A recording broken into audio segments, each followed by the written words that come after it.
সম্মানিত ভাই বন্ধুগণ, আজ আমরা আলোচনা করতে চাই সেই সৌভাগ্যবান মানুষদের নিয়ে যাদের জন্য আল্লাহ সুবহানাহু ওয়া তাআলা যথেষ্ট হয়ে যাবেন বলে কোরআন এবং হাদিসের বিভিন্ন জায়গায় ওয়াদা রয়েছে। তার যে কোনো মুসিবত, তার যে কোনো সমস্যা, তার যে কোনো চাওয়া পূরণের জন্য আল্লাহ সুবহানাহু ওয়া তাআলা নিজে দায়িত্বশীল হবেন, নিজে যথেষ্ট হয়ে যাবেন। কারা, কি গুণ থাকলে আমাদের ভেতরে আল্লাহ সুবহানাহু ওয়া তাআলা আমাদের জন্য যথেষ্ট হয়ে যাবেন? এরকম সৌভাগ্যবান মানুষের ভিতরে প্রথমেই যার কথা উল্লেখ করব, তিনি হলেন ওই ব্যক্তি যার ভেতরে আল্লাহ সুবহানাহু ওয়া তাআলার প্রতি ভরসা আছে, তাওয়াক্কুল আছে পূর্ণাঙ্গ মাত্রায়। কোরআনে কারীমের সূরা তালাকের ৩ নম্বর আয়াতে আল্লাহ সুবহানাহু ওয়া তাআলা ইরশাদ করেছেন, আউযু বিল্লাহি মিনাশ শাইতানির রাজীম, ওয়া মান ইয়াতাওয়াক্কাল আলাল্লাহি ফাহুয়া হাসবুহ।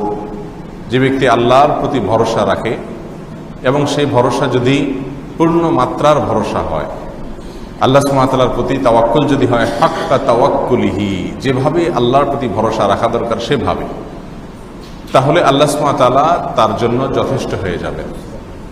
কোনো একটি মুসিবত, কোনো একটি বিপদ, কোনো একটি সমস্যা দেখা দিয়েছে, সে যদি তার সে সমস্যাকে আল্লাহর কাছে ন্যস্ত করে দেয় এবং সে যদি সম্পূর্ণরূপে মনের দিক থেকে আস্থাশীল থাকে যে আমার আল্লাহ সুবহানাহু ওয়া তাআলা, তার প্রতি আমি ভরসা করলাম, তার প্রতি আমার আস্থা আছে যে তিনি আমাকে সাহায্য করবেন, সহযোগিতা করবেন, তিনি আমাকে রক্ষা করবেন, তিনি আমাকে হেল্প করবেন, তার সাহায্যই আমার জন্য যথেষ্ট। পৃথিবীর অন্য যত উপায় এবং পদ্ধতি আছে আমার বিপদ দূর করবার জন্য, আমার সমস্যা দূর করবার জন্য, তার সবগুলোকে আমি অবলম্বন করতে পারি, কিন্তু আমার জন্য মূলত আস্থার জায়গা হবে একমাত্র আল্লাহ সুবহানাহু ওয়া তাআলা।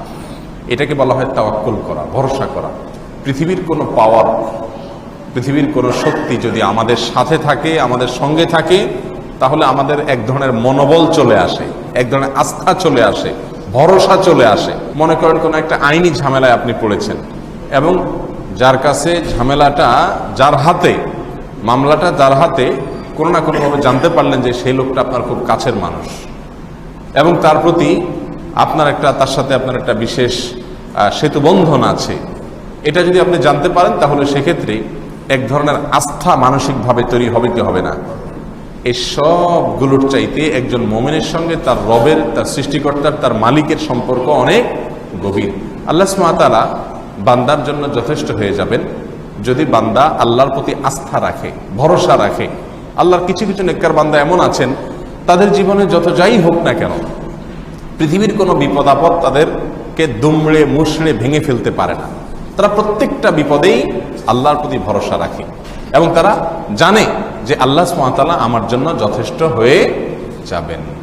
এই ব্যক্তির জন্য সত্যিই আল্লাহ তাআলা যথেষ্ট হয়ে যান, যিনি আল্লাহর প্রতি কি রাখেন? আস্থা এবং ভরসা রাখেন।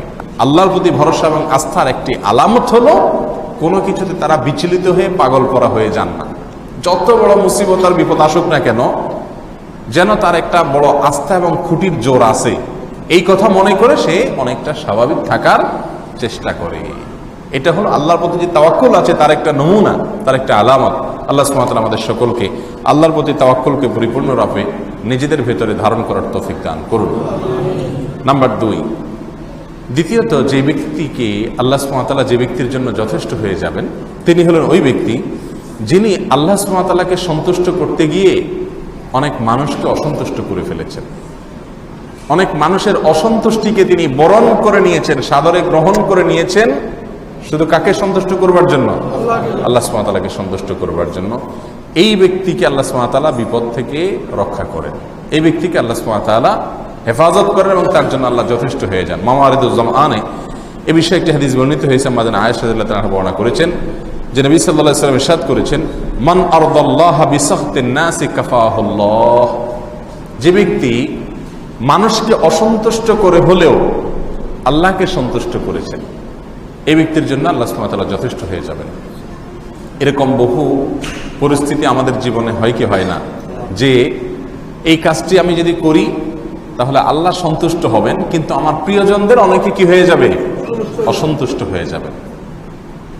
অথবা অমুক কাজটি যদি আমি না করি তাহলে আমার আল্লাহ অসন্তুষ্ট হবেন, আর করলে কাছের লোকেরা অসন্তুষ্ট হবে। তো আমি আল্লাহর অসন্তুষ্টিকে যদি গুরুত্ব দিয়ে আল্লাহ সন্তুষ্টি অর্জনের পথে হাঁটি, সেক্ষেত্রে দেখা যায় কাছের লোকেরা অনেক সময় নাখোশ হয়ে যায়। এই নাখুশিকে যদি কেউ সহ্য করে নেয় আল্লাহর সন্তুষ্টির বিপরীতে, তো আল্লাহ সুবহানাহু ওয়া তাআলা ওই ব্যক্তিকে হেফাজতে রাখেন এবং আল্লাহ তাআলা তার জন্য যথেষ্ট হয়ে যান। আল্লাহ তাআলা আমাদের সবাইকে সেই গুণটি অর্জন করার তৌফিক দান করেন।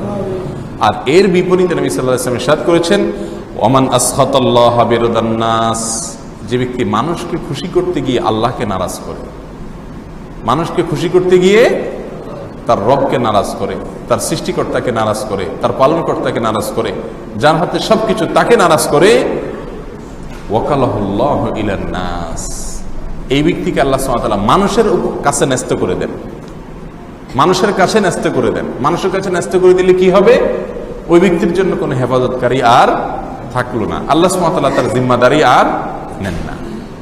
অতএব আমাদের জীবনে এই ধরনের সিচুয়েশন, এই ধরনের পরিস্থিতি প্রায় হয় যে আমরা আল্লাহর সন্তুষ্টির পথ অবলম্বন করলে মানুষ অসন্তুষ্ট হয়ে যাচ্ছে।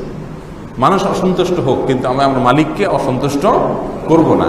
ইমানের এই পাওয়ার যদি অর্জন করা যায় এবং এভাবে যদি দৃঢ়তার সাথে সিদ্ধান্ত গ্রহণ করা যায়, তো আল্লাহ সুবহানাহু ওয়া তাআলা ওই যে মানুষ অসন্তুষ্ট হয়েছে এর ফলে যদি আপনার কোনো ক্ষয়ক্ষতি হয়, তো আল্লাহ সুবহানাহু ওয়া তাআলা আপনার জন্য কি হয়ে যাবেন? যথেষ্ট হয়ে যাবেন।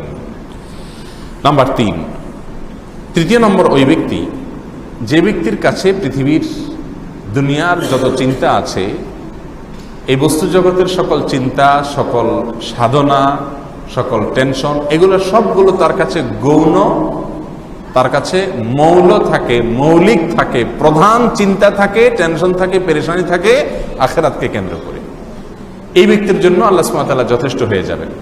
এবং এর সম্পর্কে ইবনে মাজাহ বর্ণিত হয়েছে, নবী সাল্লাল্লাহু আলাইহি ওয়াসাল্লাম ইরশাদ করেছেন, মান জাআলাল হুমুমা হাম্মান ওয়াহিদা হাম্মা আখিরাতিহি কাফাহুল্লাহু হাম্মা দুনিয়া, যে ব্যক্তি তার সকল টেনশন একটি বিষয়কে কেন্দ্র করে তার থাকে, তার অন্য কোনো টেনশন আর খুব বড় টেনশন না, তার সকল টেনশন কোনটাকে ঘিরে থাকে? একটি বিষয়কে ঘিরে থাকে, আর সেটা হলো আখিরাতের টেনশন। দুনিয়ার টেনশনকে যে টেনশন মনে করে না, দুনিয়ার টেনশনকে যে গৌণ মনে করে, আল্লাহ সুবহানাহু ওয়া তাআলা তার দুনিয়ার টেনশন এমনিতেই দূর করে দেন। আর দুনিয়াকে যে ব্যক্তি টেনশনের বস্তু বানায়, দুনিয়ার টেনশন নিয়ে যে ব্যক্তি সবসময় বিভোর থাকে, ব্যস্ত থাকে, আখিরাতকে সে একেবারে সাইডে ফেলে রাখে, ওইটাকে কোনো গুরুত্বের সাথে দেখেই না, সেটা কোনো টেনশনের বিষয় মনে না করে, সেই ব্যক্তির পরিণতি কি? নবী সাল্লাল্লাহু আলাইহি ওয়াসাল্লাম বলেছেন, ওয়ামান তাশাআবাত বিহি আল হুমুম ফি আহওয়ালিদ দুনিয়া, যে ব্যক্তি দুনিয়ার অবস্থা নিয়ে, টাকা পয়সা, ঘর বাড়ি, ক্যারিয়ার